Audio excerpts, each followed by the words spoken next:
A Chapter on Dreams by Robert Louis Stevenson. The past is all of one texture, whether feigned or suffered, whether acted out in 3 dimensions, or only witnessed in that small theater of the brain which we keep brightly lighted all night long after the jets are down and darkness and sleep reign undisturbed in the remainder of the body. There is no distinction on the face of our experiences. One is vivid indeed, and one dull, and one pleasant, and another agonizing to remember. But which of them is what we call true, and which a dream, there is not one hair to prove. The past stands on a precarious footing, another straw split in the field of metaphysic, and behold us robbed of it. There is scarce a family that can count 4 generations but lays a claim to some dormant title or some castle and estate, a claim not prosecutable in any court of law, but flattering to the fancy and a great alleviation of idle hours. A man's claim to his own past is yet less valid. A paper might turn up, in proper storybook fashion, in the secret drawer of an old ebony secretary, and restore your family to its ancient honors and reinstate mine in a certain West Indian islet, not far from St. Kitts, as beloved tradition hummed in my young ears, which was once ours and is now unjustly someone else's, and for that matter, in the state of the sugar trade, is not worth anything to anybody. I do not say that these revolutions are likely, only no man can deny that they are possible, and the past on the other bod is lost forever. Our old days and deeds, our old selves too, and the very world in which these scenes were acted, all brought down to the same faint residuum as a last night's dream, to some incontinuous images and an echo in the chambers of the brain. Not an hour, not a mood, not a glance of the eye can we revoke. It is all gone, past conjuring. And yet conceive us robbed of it, conceive that little thread of memory that we trail behind us broken at the pocket's edge, and in what naked nullity should we be left? For we only guide ourselves, and only know ourselves by these air-painted pictures of the past. Upon these grounds there are some among us who claim to have lived longer and more richly than their neighbors. When they lay asleep, they claim they were still active, and among the treasures of memory that all men review for their amusement, these count in no second place the harvests of their dreams. There is one of this kind whom I have in my eye, and whose case is perhaps unusual enough to be described. He was from a child an ardent and uncomfortable dreamer. When he had a touch of fever at night, and the room swelled and shrank, and his clothes, hanging on a nail, now loomed up instant to the bigness of a church, and now drew away into a horror of infinite distance and infinite littleness, the poor soul was very well aware of what must follow, and struggled hard against the approaches of that slumber which was the beginning of sorrows. But his struggles were in vain. Sooner or later the night hag would have him by the throat, and pluck him strangling and screaming from his sleep. His dreams were at times commonplace enough, at times very strange, at times they were almost formless. He would be haunted, for instance, by nothing more definite than a certain hue of brown which he did not mind in the least while he was awake, but feared and loathed while he was dreaming. At times, again, they took on every detail of circumstance, as when once he supposed he must swallow the populous world, and awoke screaming with the horror of the thought. The 2 chief troubles of his very narrow existence, the practical and everyday trouble of school tasks, and the ultimate and airy one of hell and judgment, were often confounded together into one appalling nightmare. He seemed to himself to stand before the great white throne. He was called on, poor little devil, to recite some form of words on which his destiny depended. His tongue stuck, his memory was blank, hell gaped for him, and he would awake clinging to the curtain-rod with his knees to his chin. These were extremely poor experiences on the whole, and at that time of life my dreamer would have been very willingly parted with his power of dreams. But presently, in the course of his growth, the cries and physical contortions passed away, seemingly forever. His visions were still for the most part miserable, but they were more constantly supported, and he would awake with no more extreme symptom than a flying heart, a freezing scalp, cold sweats, and the speechless midnight fears. His dreams, too, as befitted a mind better stocked with particulars, became more circumstantial, and had more the air and continuity of life. The look of the world beginning to take hold on his attention, scenery came to play a part in his sleeping as well as in his waking thoughts, so that he would take long uneventful journeys and see strange towns and beautiful places as he lay in bed. And, what is more significant, an odd taste that he had for the Georgian costume and for stories laid in that period of English history began to rule the features of his dreams, so that he masqueraded there in a three-cornered hat and was much engaged with Jacobite conspiracy between the hour for bed and that for breakfast. About the same time he began to read in his dreams, tales for the most part, and for the most part after the manner of G.P.R. James, but so incredibly more vivid and moving than any printed book that he has ever since been malcontent with literature. And then, while he was yet a student, there came to him a dream adventure which he has no anxiety to repeat. He began, that is to say, to dream in sequence, and thus to lead a double life, one of the day, one of the night, one that he had every reason to believe was the true one, another that he had no means of proving to be false. I should have studied, or was by way of studying, at Edinburgh College, which it may be supposed was how I came to know him. Well, in his dream life, he passed a long day in the surgical theatre, his heart in his mouth, his teeth on edge, seeing monstrous malformations and the abhorred dexterity of surgeons. In a heavy, rainy, foggy evening, he came forth into the South Bridge, turned up the High Street, and entered the door of a tall land, at the top of which he supposed himself to lodge. All night long in his wet clothes, he climbed the stairs, stair after stair in endless series, and at every second flight a flaring lamp with a reflector.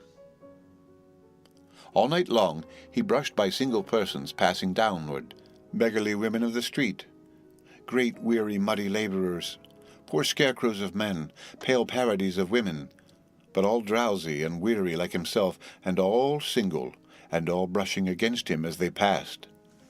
In the end, out of a northern window, he would see day beginning to whiten over the firth, give up the ascent, turn to descend, and in a breath be back again upon the streets in his wet clothes in the wet, haggard dawn, trudging to another day of monstrosities and operations.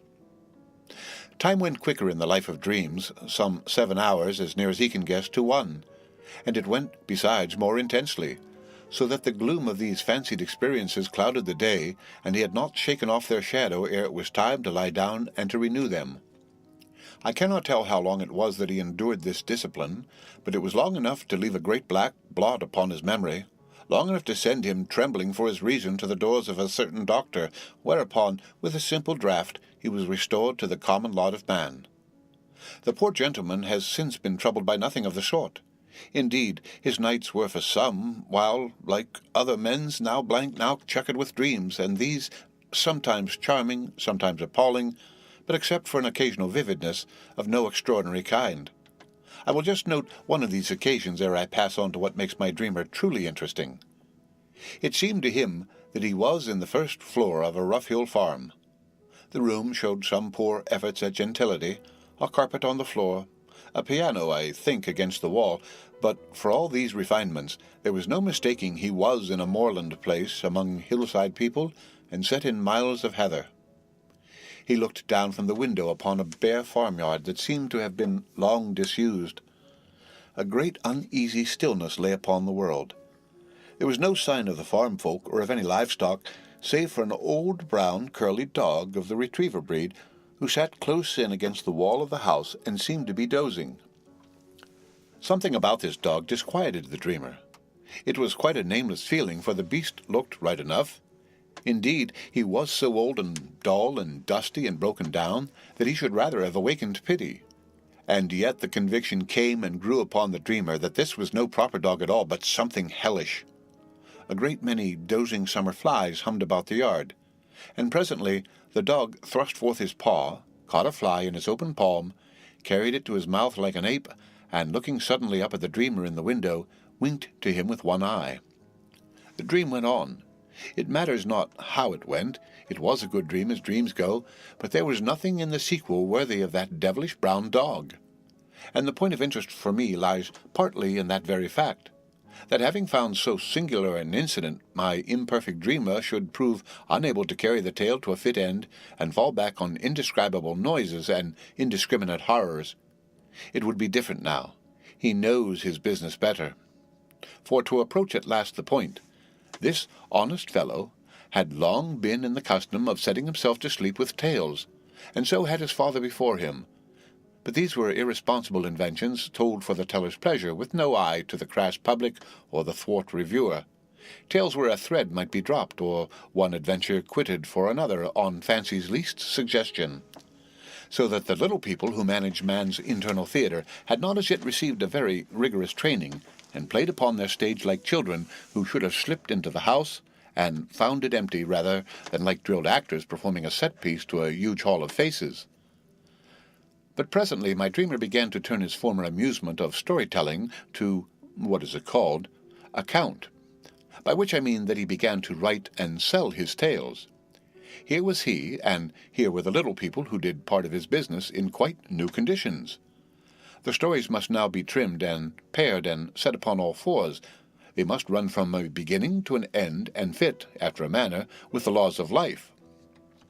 The pleasure, in one word, had become a business, and that not only for the dreamer, but for the little people of his theatre.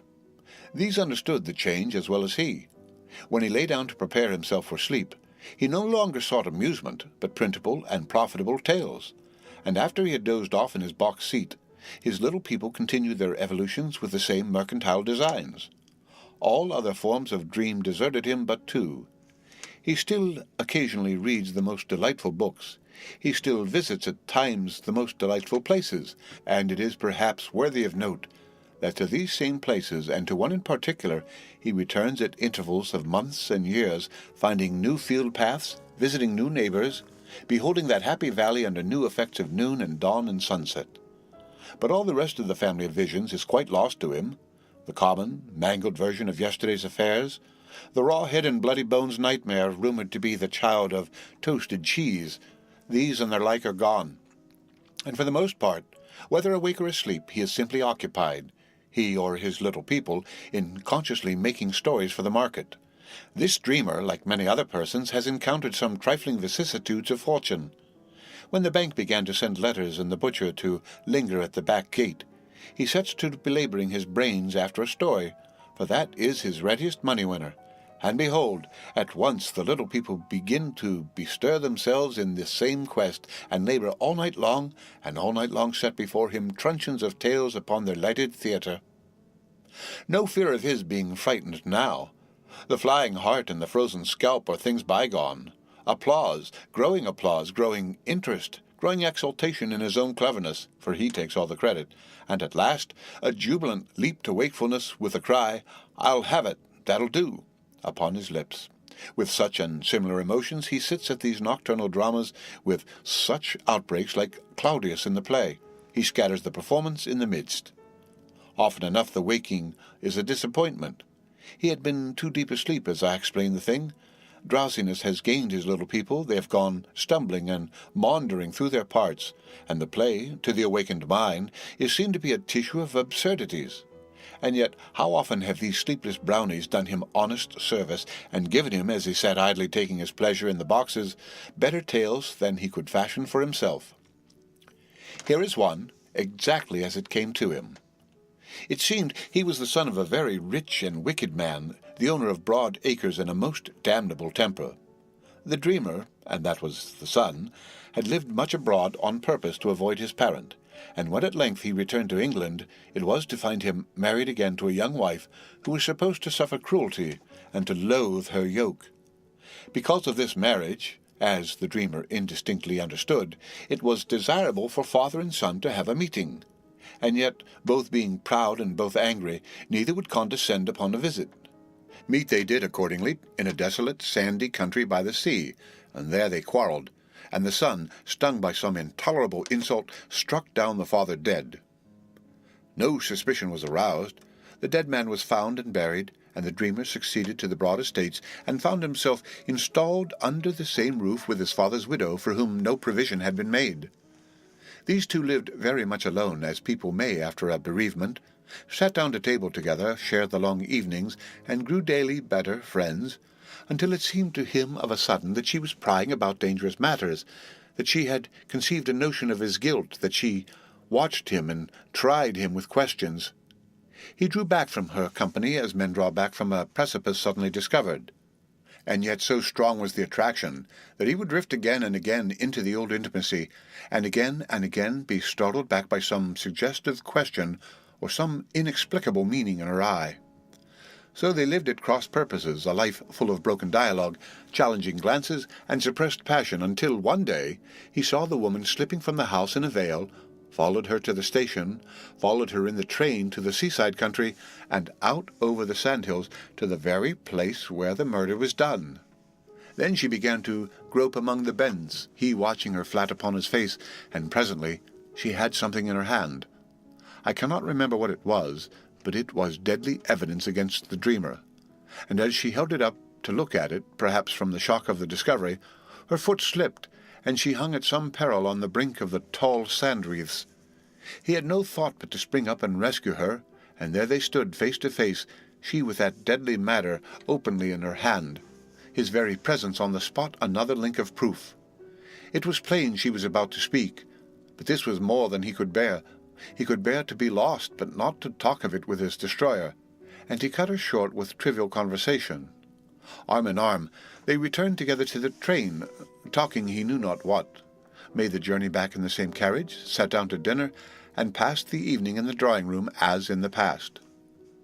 But suspense and fear drummed in the dreamer's bosom. She has not denounced me yet, so his thoughts ran. When will she denounce me? Will it be tomorrow? And it was not tomorrow, nor the next day, nor the next, and their life settled back on the old terms, only that she seemed kinder than before, and that, as for him, the burthen of his suspense and wonder grew daily more unbearable, so that he wasted away like a man with a disease. Once, indeed, he broke all bounds of decency, seized an occasion when she was abroad, ransacked her room, and at last, hidden away among her jewels, found the damning evidence. There he stood, holding this thing which was his life in the hollow of his hand, and marveling at her inconsequent behavior, that she should seek and keep and yet not use it, and then the door opened, and behold herself. So once more they stood eye to eye, with the evidence between them, and once more she raised to him a face brimming with some communication, and once more he shied away from speech, and cut her off. But before he left the room, which he had turned upside down, he laid back his death warrant where he had found it, and at that her face lighted up.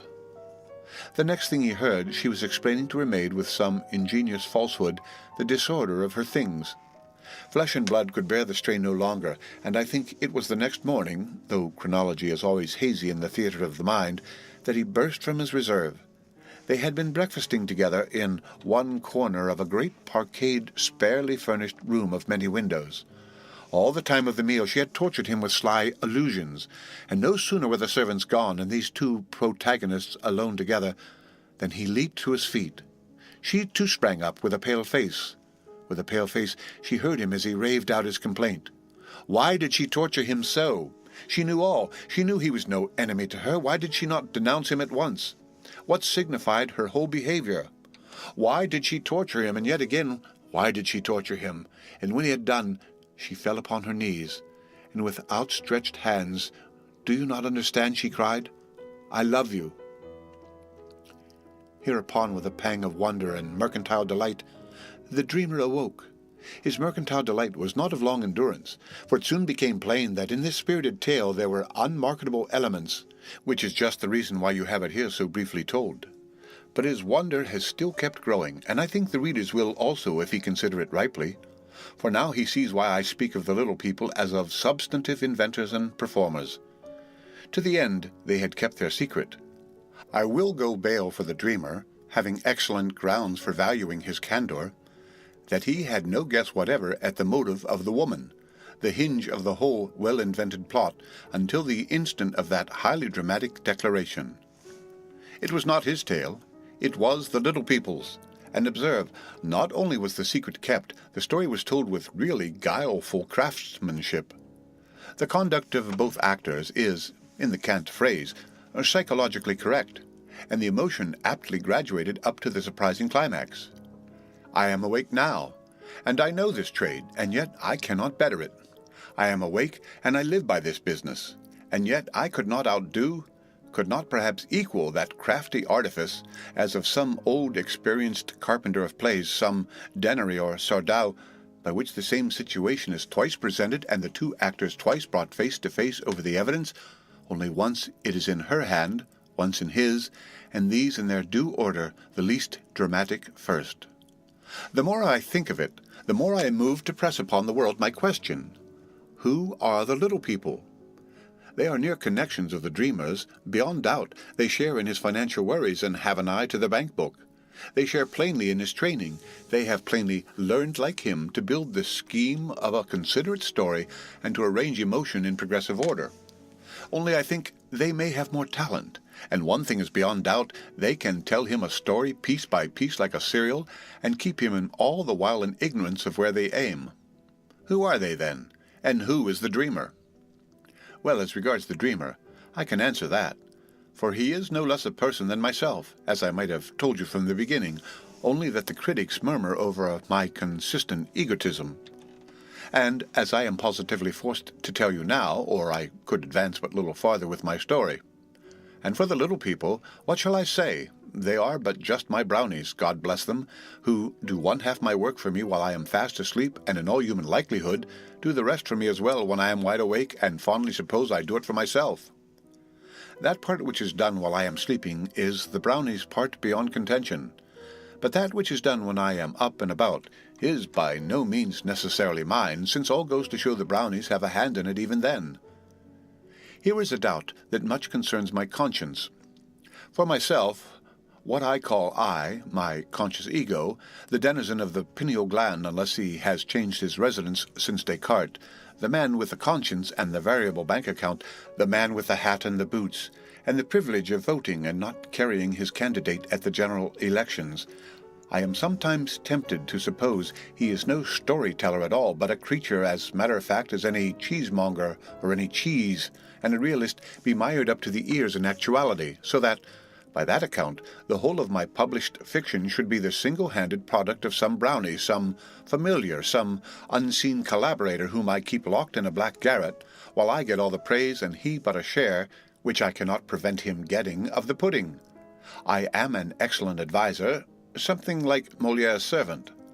I pull back and I cut down, and I dress the whole in the best words and sentences that I can find and make. I hold the pen, too, and I do the sitting at the table, which is about the worst of it, and when all is done, I make up the manuscript and pay for the registration, so that, on the whole, I have some claim to share, though not so largely as I do, in the profits of our common enterprise. I can but give an instance or so of what part is done sleeping and what part is awake, and leave the reader to share what laurels there are at his own nod between myself and my collaborators. And to do this, I will first take a book that a number of persons have been polite enough to read, The Strange Case of Dr. Jekyll and Mr. Hyde.